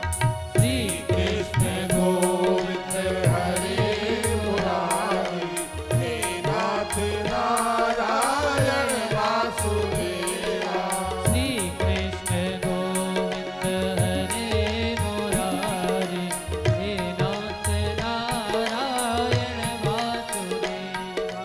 श्री कृष्ण गोविंद हरे मुरारी,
बड़ा सुंदर कीर्तन हुआ। नारद जी महाराज ने सनत कुमारों से कहा, कुछ पूछने की अनुमति है? सनत कुमारों ने कहा, हाँ हाँ नारद, कहिए ना, क्या जानना चाहते हैं आप, बताओ। ध्यान दीजिएगा भक्तों, बड़ा सुंदर समाज जुड़ा है, बिल्कुल आप लोगों की तरह ही। मनीषी ज्ञानी वृंद सभी बैठे हुए हैं। बोले, मैं ये जानना चाहता हूँ महाराज, आप जो भागवत की कथा श्रवण कराने जा रहे हैं, सुनाने जा रहे हैं, कोई भक्त भागवत की कथा सुन करके मोक्ष प्राप्त कर ले तो इसमें कोई आश्चर्य नहीं। क्या किसी पाखंडी को भी भागवत की कथा सुन करके मोक्ष मिला है? कोई रसिक प्रेमी भागवत की कथा सुन करके मोक्ष प्राप्त कर ले तो कोई आश्चर्य नहीं। लेकिन बोलिए बांके बिहारी लाल की। जिन्होंने अपने जीवन में कभी माता पिता की सेवा शुश्रूषा नहीं की, उनको मोक्ष मिल सकता है क्या? कोई प्रेमी, कोई भक्त सुने कथा, पक्की बात है उसकी मुक्ति होगी। लेकिन कोई भागवत पंडाल तक ही ना आए, दूर से ही सुन ले कि इस पंडाल में भागवत की कथा हो रही है, तो क्या उसको भी मोक्ष मिल सकता है अगर वो सुनना शुरू कर दे? किसी उजदंड व्यक्ति को भागवत की कथा सुनने से मोक्ष मिला है कि नहीं? सनत कुमारों ने नारद की बातों को सुना और सारे समाज को बड़ा गंभीर होकर के बताने लगे, नारद, हमारी मानता तो ये है कि भागवत जो है साक्षात कृष्ण है। जब भगवान अपनी लीला संपन्न करके जाने लगे, ऐसा प्रसंग भागवत में भक्तों आता है। तो उद्धव ने आकर के भगवान को प्रणाम किया। ये अंतिम दिवस के प्रसंग में आप थोड़ा विस्तार से सुनेंगे। तो भगवान ने कहा, उद्धव बड़े उदास लगते हो, क्या बात है? उद्धव ने कहा, भगवान आप तो लीला संपन्न करके जा रहे हो, जब आप चले जाओगे तो कलयुग में लोग आपको जानेंगे कैसे, आपसे मिलेंगे कैसे? तो आपसे मिलने का सरलतम सहजतम उपाय क्या है, कैसे जानेंगे? तो भगवान ने हंस करके कहा, अरे पागल, ना मैं कहीं जाता हूँ ना मैं कहीं आता हूँ। लोगों को दिख जाता हूँ तो लोग कह देते हैं कि भगवान आ गए, और नहीं दिखता हूँ तो कह देते हैं भगवान चले गए। मेरा आना जाना तो कभी होता ही नहीं है। तो श्रीमद् भागवत में जो मालूम है, उद्धव जी के सामने की ही बात है, सुखियम यद भवेत् तेजच तच्च भागवते ददात। तो भगवान का जो ज्ञानमय तेज था, उस ज्ञानमय तेज को लेकर के भगवान श्रीमद् भागवत में प्रवेश कर गए और कह दिया उद्धव से, उद्धव जो श्रीमद् भागवत की कथा श्रवण करेंगे, दूसरों को सुनवाएंगे, अपने जीवन में करवाएंगे, उनको मेरी ही प्राप्ति हो जाएगी। सनत कुमारों ने कहा, देखा नारद, ऐसी है श्रीमद् भागवत की कथा। ये मानवा पाप कृतस्तु सर्वदा सदा दुराचारि रता विमार्गा क्रोधाग्नि दग्धः कुटलास्य कामना सप्ताहे यज्ञेन कलौ पुनन्ति। तो ध्यान दीजिए, जिस मनुष्य ने जीवन में कभी सत्कर्म नहीं किया, क्रोध रूपी अग्नि में हमेशा जलता रहा, धधकता रहा, वो 7 दिन यदि नियम से भागवत की कथा श्रवण कर ले तो उसके जीवन में पवित्रता आने लग जाती है। 8वें दिन से उसके जीवन में पवित्रता शुरू हो जाती है। और इतना ही नहीं, सत्येन हेना पितृ मातृदूषका, जिसने जीवन में कभी सत्य नहीं बोला, वर्ण संकर रीत से जो पैदा हुआ है, माता पिता की जिन्होंने कभी सेवा नहीं की, ऐसा पापात्मा दुराचारी व्यक्ति भी यदि श्रीमद् भागवत की कथा को सुन ले तो उसकी मुक्ति हो जाती है। और इतना ही नहीं, चौर बुरे कर्म करता हो, सुरापान करता हो, मांस भक्षण करता हो, 5 प्रकार के उग्र पाप जिन्होंने रोज किए, ऐसा पापात्मा दुराचारी व्यक्ति भी श्रीमद् भागवत की कथा का श्रवण करे तो उसकी ये सभी आदतें हमेशा के लिए छूट सकती हैं।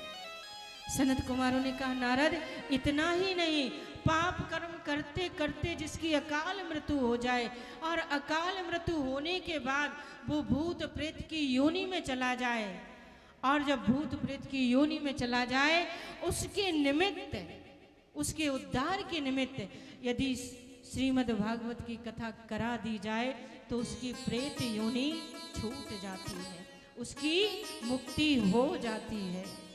जीवन पर्यंत पाप कर्म करते हुए अकाल मृत्यु हो गई और मरने के बाद भूत प्रेत के योनि में चला गया और कथा को सुनकर के मोक्ष मिल गया। नारद जी महाराज कहते, मैं समझा नहीं, ऐसे कैसे हो सकता है। तो सनत कुमारों ने बड़ी सुंदर बात करी। बोले, तुंगभद्रा नाम की नदी के किनारे एक बड़ा सुंदर नगर था भक्तों, और उस नगर का नाम क्या है? उत्तम नगर। और यहाँ पर सभी वर्णाश्रम धर्म को मानने वाले लोग रहते थे। उसी में एक पंडित जी महाराज रहते थे, जिनका नाम क्या है भक्तों? आत्मदेव जी। आत्मदेव का मतलब होता है कि आत्मा में जिसने देवत्व का आगान कर लिया है, आत्मा देवत स्वरूप है, जिसने जान लिया है या आत्मानुभूति जिसको हो गई है, उसको आत्मदेव कहते हैं। शास्त्रों में निष्णात थे पंडित जी महाराज, पढ़े लिखे विद्वान थे, बहुत बड़ा वैभव था और भगवान की कृपा थी। इतने सुशील, इतने परमितवासी मित्र वही आत्मदेव जी महाराज, और इनके बिल्कुल विपरीत भक्तों इनकी धर्म पत्नी थी, और नाम क्या था? धुंधली देवी, यानी कि अंधकार। जैसे सूरज और चंद्रमा का मिलन कभी नहीं हो सकता है, जैसे वैसे ही आत्मदेव और धुंधली देवी का नहीं। भाई एक अज्ञान है और एक आत्मा को जानता है, एक प्रकाश है तो एक अंधेरा है। और भगवान की कृपा से जैसे इनका नाम था ना, वैसे इनके थोड़े गुण भी थे। बात बात पर अड़ोसी पड़ोसियों से झगड़ा कर लेना मन की बुरी नहीं थी, लेकिन कई कई व्यक्ति भक्तों ऐसे भी होते हैं कि खरी बात सही बात कहने से चूकते नहीं है, बुरी भरे लग जाए। और जो समझदार व्यक्ति होते हैं वो सोच लेते हैं कि कुछ ऐसा ना कह दे कि सामने वाले को बुरा लग जाए, लेकिन कई लोग इतने खरे होते हैं, बुरा लगे तो लग जाए, सत्य बोलने से चूके क्यों। तो भक्तों ऐसी ही थी, मन की बुरी नहीं थी। आत्मदेव जी महाराज सुबह जाते पूजा करने के लिए और शाम को आते। धुंधली देवी द्वार पर खड़े होकर के सती अनसुईया की तरह उनका स्वागत करती, सत्कार करती। तो पंडित जी को कभी पता ही नहीं चला कि हमारी पत्नी इतनी लड़ाकू है, इतनी लड़ती झगड़ती भी होगी। तो पतिदेव की नज़र में ये आदरणीय हो गई थी। तुलसी जी का बिरवा है आत्मदेव जी के घर में, गौ माता की पूजा है, लेकिन 8 वर्ष गौ सेवा करते करते हो गए, इसको भी कोई बच्चा नहीं है। और तुलसी माता तो भक्तों आए दिन सूख जाती हैं। कई कई घरों में देखिएगा कि तुलसी माता में कितना भी तौल तौल करके पानी दे, लेकिन वो सूख जाती है। पंडित जी महाराज मन को समझा लेते हैं, बोले सेवा तो करते ही हैं, लेकिन क्यों सूख जाती हैं मालूम नहीं। तो एक बात और, अच्छे पड़ोसी भगवान बड़ी कृपा करें तभी प्राप्त होते हैं, नहीं तो आग लगाने वाले पड़ोसी ही ज्यादा होते हैं। अच्छा पड़ोस मिल जाए तो समझो सब कुछ बढ़िया है, और अगर पड़ोसी अच्छा नहीं है तो समझ लो आपके घर में भी कुछ अच्छा होने वाला नहीं है। सो महाराज पड़ोसियों ने आना जाना इनके घर शुरू कर दिया, और बोले क्यों जी पंडित जी महाराज, ये गाय कितने वर्ष से है आपके घर में? बोले 8 साल हो गए। बोले इसके कोई बच्चा नहीं है? बोले महाराज सेवा तो हम लोग करते ही हैं, अब नहीं है तो इसमें मैं क्या कर सकता हूँ। और बोले तुम्हारी तुलसी, ये भी तो रोज सूख जाती हैं। बोले भैया सेवा करते हैं, अब तुलसी महारानी की इच्छा सूख जाती है। तो लोगों ने कहना शुरू कर दिया, बोले मालूम है आपके घर में पुत्र नहीं है, आपके घर में बेटा नहीं है, इसकी कमी की वजह से बेटा नहीं है ना, तो एक पूत नाम का नरक होता है पंडित जी महाराज, और जिसके बेटा नहीं होता है तुम कोई भी सामग्री पितरों को समर्पित करते हो वो स्वीकार नहीं करते। इसी पाप की वजह से गौ माता बांझ हो गई और तुलसी माता सूख गई। ये विद्वान पंडित जी भी भक्तों बहम के वशीभूत हो गए। हमारे पिताजी हमसे एक बात हमेशा कहते हैं, समय पड़ने पर उसको याद दिला ही देते हैं कि देखो जो होगा उसे तुम रोक नहीं सकते, और जो नहीं होगा वो कभी नहीं होगा, फिर काहे की चिंता, काहे का टेंशन। एक बार गोविंद के अनन्य बन करके तो देखो, एक बार अपना जीवन कन्हैया को समर्पित करके तो देखो। अनन्यास चिंतयन्तो माम ये जना पर्योपास्ते तेषाम नित्यम भी युक्ता नाम योगा क्षेमम भयम। भगवान कहते हैं जो अनन्यता से हमारा चिंतन करता है, जिसकी दृष्टि में एक के अलावा दूसरा नहीं है, उसका योग क्षेम मैं बहन करता हूँ। पंडित जी के मन में इतनी व्यग्रता आ गई, इतना उद्वेग आया कि रात्रि में ही घर को छोड़ करके वन में चले गए, और वन में जाकर के भक्तों एक पेड़ के नीचे भूखे प्यासे पड़े हैं, और बस यही सोच रहे हैं कि जो भी सामग्री हम पितरों को देते हैं वो स्वीकार नहीं करते। इसी की वजह से गौ माता बांझ हो गई और तुलसी माता सूख गई। भक्तों 4 दिन हो गए थे, भूखे प्यासे पड़े थे, उधर से कोई संत जा रहे थे। संत ने देखा ये विद्वान पंडित लगते हैं, लेकिन उदास है इनका चेहरा, क्या कारण है? संत जीवन में आ जाए भक्तों तो कहते हैं जीवन बदल सकता है। संत बड़े सरल होते हैं, विद्वान हैं लेकिन उदास हैं। तो मालूम है जैसे ही उन्हें पता चला कि संत एक विद्वान ब्राह्मण उदास लेटा हुआ है, संतों का स्वभाव होता है पास में आए और आते ही प्रश्न कर दिया, पूछ लिया, कथम रोदसी विप्र तुम काते चिंता बलीयसी वदत्वं सत्वरम मह्यम स्वस्थ दुःखस्य कारणम। अरे पंडित जी महाराज काय को रोते हो, क्या बात है, बड़े उदास हो। पंडित जी महाराज चरणों में गिर गए। क्या बताऊं महाराज, पूर्व जन्म में मैंने कोई बुरा कर्म किया होगा जिसकी वजह से पितर असंतुष्ट हो गए, गौ माता बांझ हो गई और तुलसी माता सूख गई। उसका केवल एक ही कारण बताया गया, क्या? कि हमारे घर बेटा नहीं है, हमारे पितर संतुष्ट नहीं है। महात्मा जी गंभीर हो गए और गंभीर होकर के कहने लगे, पंडित जी को समझाते हुए बोले, आप तो बड़े पढ़े लिखे विद्वान लगते हैं, लेकिन ना समझो जैसी बातें क्यों करते हो महाराज। एक बात कहें, बुरा ना मानो तो। पंडित जी बोले, हाँ हाँ कहिए ना। बोले, यदि तुम्हारे घर बेटा हो जाता तो आप समझ लेते कि भगवान की हमारे ऊपर कृपा हो गई। बोले, हाँ, तो ये समझ लीजिए कि यदि आपके घर बेटा नहीं हुआ तो आपके ऊपर परमात्मा की डबल इच्छा हो गई, डबल कृपा हो गई। केवल पुत्र होकर ही किसी को मुक्ति नहीं मिलती भक्तों।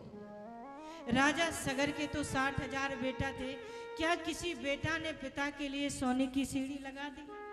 राजा अंग का तो एक ही बेटा था, लेकिन आज समय ही इतना दुखित कर दिया, इतना दुखी कर दिया पिता को कि आज समय ही वन में जाना पड़ा।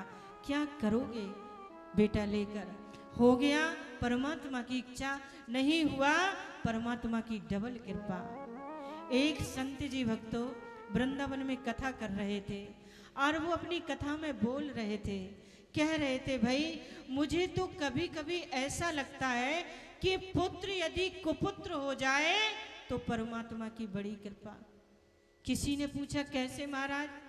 बोले पुत्र यदि सुपुत्र होगा तो तुम उसको छोड़ करके वन में नहीं जाओगे, और बेटा यदि कुपुत्र हो जाए तो आपका वृंदावन जाना जल्दी जल्दी शुरू हो जाएगा, क्योंकि उसके प्रति ममता नहीं रहेगी तो राधा रानी के चरणों में अनुराग जगेगा। हमारे बेटा नहीं होता है तो हम 10-5 वर्ष दुखी होते हैं, फिर बाद में सोच लेते हैं कि भाग्य में नहीं था।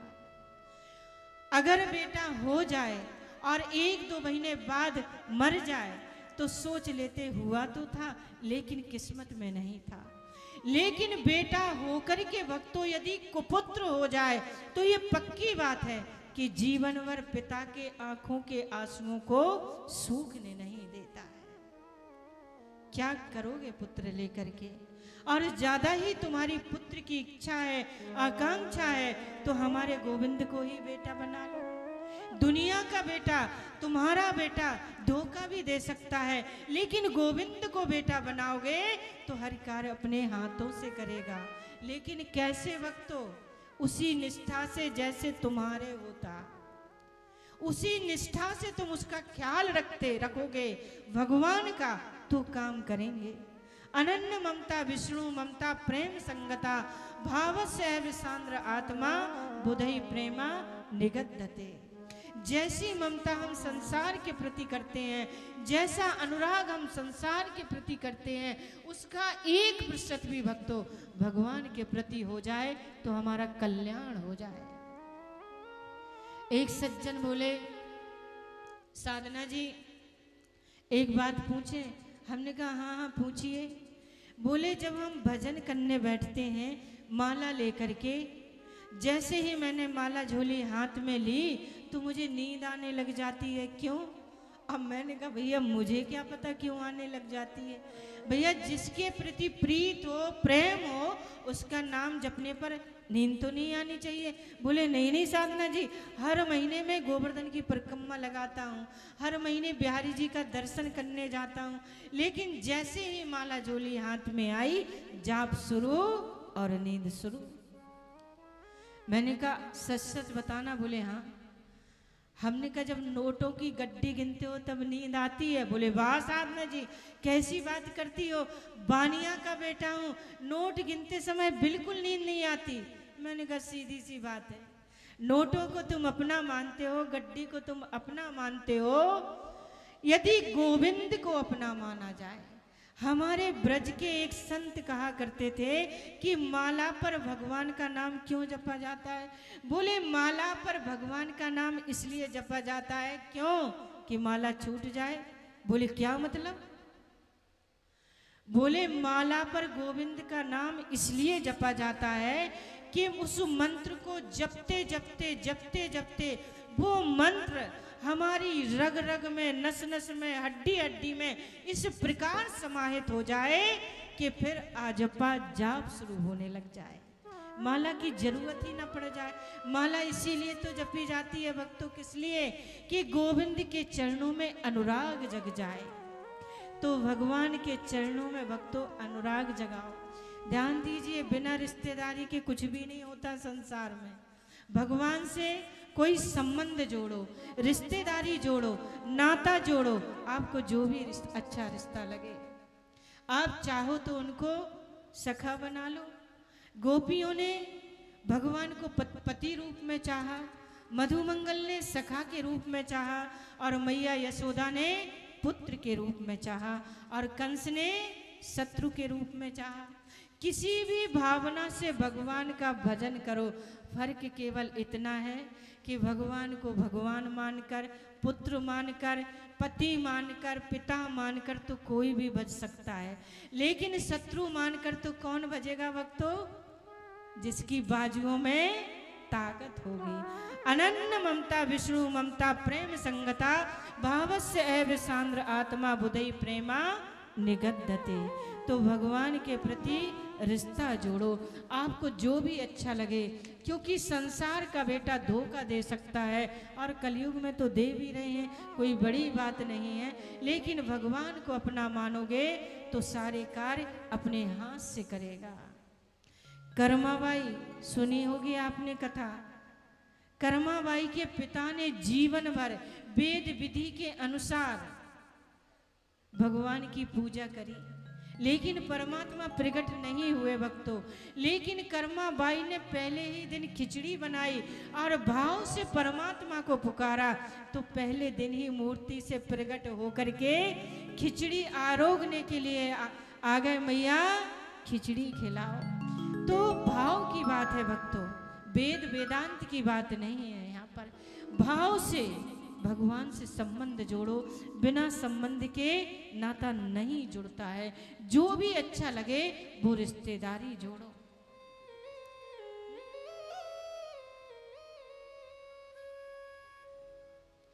बोलिए बांके बिहारी लाल की जय।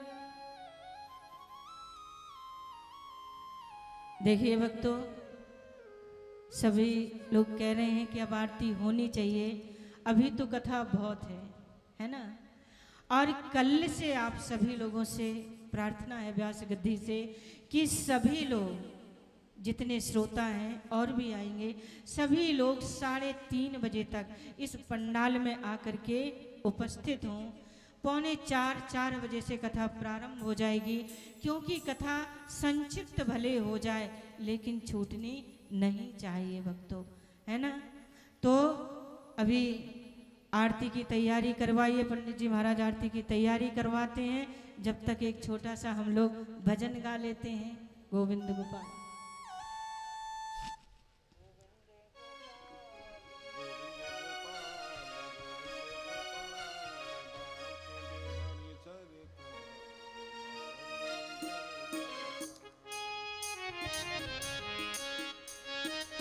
गोविंद गोविंद गोपाल गोविंद गोपाल, बांके बिहारी सरकार तुम्हारी जय जयकार।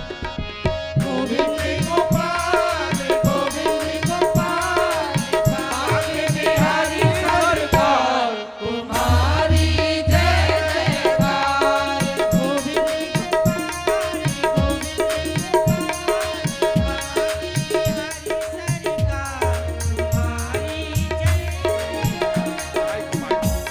गोपाल गोविंद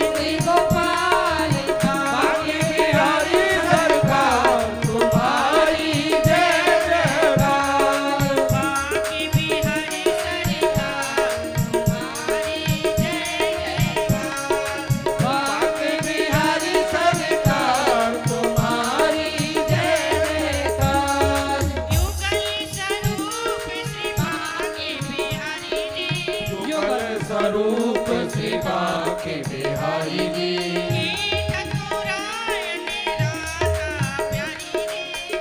ठाकुरायन राधा प्यारी जी, राधा प्यारी जी, राधा प्यारी जी, राधा प्यारी जी, राधा प्यारी जी। युगल स्वरूप श्री बांके बिहारी जी की ठाकुरायन राधा प्यारी जी, या छवि पे बलिहार तुम्हारी जय जयकार। गोविंद गोपाल गोविंद गोपाल, बांके बिहारी सरकार तुम्हारी जय जयकार। गोविंद गोपाल गोविंद गोपाल, बांके बिहारी सरकार तुम्हारी जय जयकार। ओ गोविंद गोपाल गोविंद गोपाल, बांके बिहारी सरकार तुम्हारी जय जयकार। मोर मुकुट पीतांबर सोहे, और मुकुट पीतांबर सोहे, मंद हसन रस कने मन मोहे, मंद हसन रस तन मन मोहे, मन मोहे रस कने मन मोहे। मन मोहे रस तन मन मोहे। मोर मुकुट पीतांबर सोहे, मंद हसन रस कने मन मोहे। प्रेम ने प्राण आधार तुम्हारी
सभी भक्त लोग अपने अपने स्थान पर खड़े हो जाएं आरती के लिए।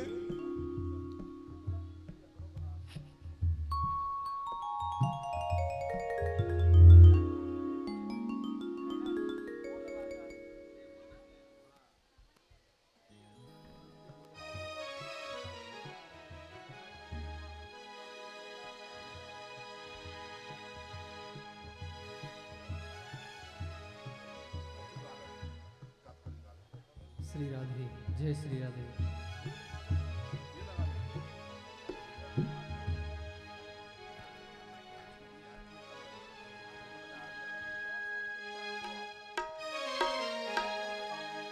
भज गोविंद गोविंद गोपाला, भज गोविंद गोविंद गोपाला, भज गोविंद गोविंद गोपाला, भज गोविंद गोविंद गोपाला। ओ मेरो मुरली मनोहर नंद लाला, ओ मेरो मुरली मनोहर नंद लाला, ओ मेरो मुरली मनोहर नंद लाला, तेरा मुरली मनोहर नंद लाला।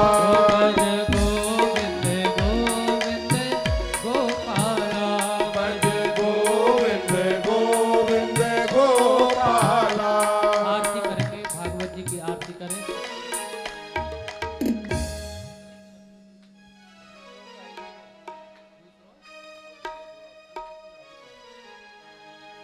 ओ श्री बांके बिहारी तेरी आरती गाओ, बांके बिहारी तेरी आरती गाओ। ओ हे गिरधर तेरी आरती गाओ, ओ हे गिरधर तेरी आरती गाओ। मोर मुकुट माथे पर सोए, मोर मुकुट माथे पर सोहे। ओ प्यारी बंसी मेरो मन मोए, ओ प्यारी बंसी मेरो मन मोहे। ओ या बंसी पे मेरो बारी बारी जाओ, या बंसी पे मैं तो बल बल जाऊं। हे गिरधर तेरी आरती गाओ, हे बांके बिहारी तेरी आरती गाओ। चरणों से निकली है गंगा प्यारी, चरणों से निकली है गंगा प्यारी। जिसने सारी दुनिया तारी, जिसने सारी दुनिया तारी। उन चरणों में शीस नवाओ, चरणों में शीस नवाओ। तेरे बांके बिहारी तेरी आरती गाओ। बांके बिहारी तेरी आरती गाओ। ओ श्री हरिदास के प्यारे तुम हो, ओ श्री हरिदास के प्यारे तुम हो। हाँ मेरे मोहन जीवन धन हो, ओ मेरे मोहन जीवन धन हो। ओ मेरे मोहन जीवन धन हो, ओ मेरे मोहन जीवन धन हो।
मनाऊं प्रभु आपको मनाऊं बाके बिहारी तेरी आरती गाऊं बाके बिहारी तेरी आरती गाऊं मेरे कुंज बिहारी तेरी आरती गाऊं बाके बिहारी तेरी आरती गाऊं कर्पूर गौरम करुणावतारम संसार सारम भुजगेन्द्रयारम सदा वसंतम हृदयारविंदे भवा भवानी सेतम नमामि त्वमेव माता चक्रा त्वमेव त्वमेव बन्धु चषका त्वमेव त्वमेव विद्या द्रविणं त्वमेव त्वमेव सर्वं मम देव देव त्वमेव सर्वं मम देव देव त्वमेव सर्वं मम देव देव बोले भागवत महापुराण की जय हो ओम याद देवादिवंदनम वहीं तब तक रखें आरती के नीचे के पुष्पांजलि हाथ में सब लोगों को पुष्प दीजिए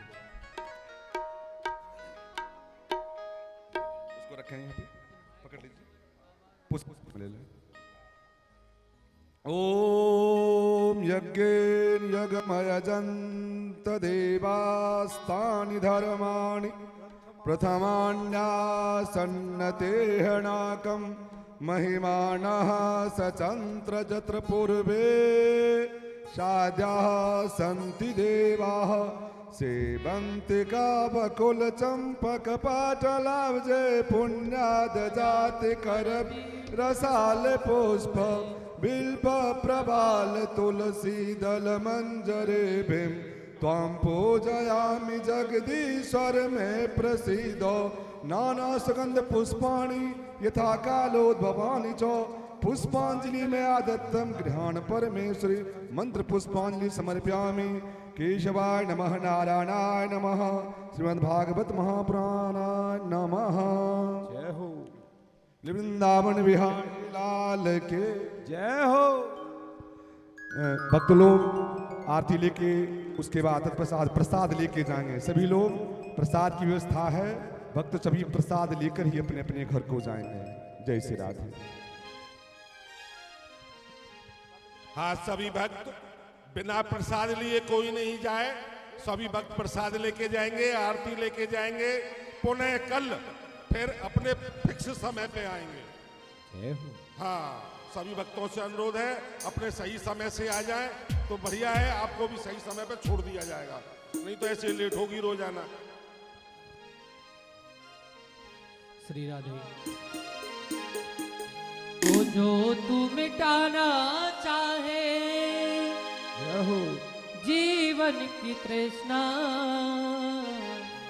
जो तू मिटाना चाहे जीवन की तृष्णा सुबह शाम बोल वंदे कृष्णा कृष्णा कृष्णा सुबह शाम बोल वंदे कृष्णा कृष्णा कृष्णा ओ सुबह शाम बोल वंदे कृष्णा कृष्णा कृष्णा सुबह शाम बोल वंदे कृष्णा कृष्णा कृष्णा जो तू मिटाना चाहे जीवन की तृष्णा जो तू मिटाना चाहे जीवन की तृष्णा हो सुबह शाम बोल वंदे कृष्णा कृष्णा कृष्णा सुबह शाम बोल वंदे कृष्णा कृष्णा कृष्णा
वंदे कृष्ण कृष्ण सुबह शाम बोल वंदे कृष्ण कृष्ण सुबह शाम बोल वंदे कृष्ण कृष्ण सर्वे भवन्तु सुखिनः सर्वे सन्तु निरामया सर्वे भद्राणि पश्यन्तु मा कश्चित् दुर्भाग् बोलिए भागवत महापुराण की जय हो व्यास जी महाराज की जय हो गुरुदेव भगवान की जय हो जय जय श्री राधे जय जय श्री राधे जय जय श्री राधे श्याम।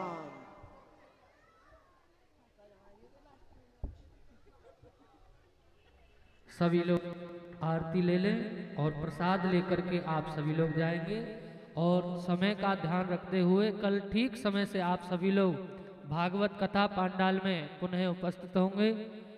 ठीक 4 बजे का समय कथा का दिया गया है, तो आप सभी लोग समय से आएंगे और श्री वृंदावन धाम से हमारे श्री व्यास जी महाराज पधारे हैं, उनके बड़े ही मधुर कंठ से आप श्रीमद् भागवत कथा का श्रवण करें और अपने जीवन को धन्य बनाएं। जय श्री राधे।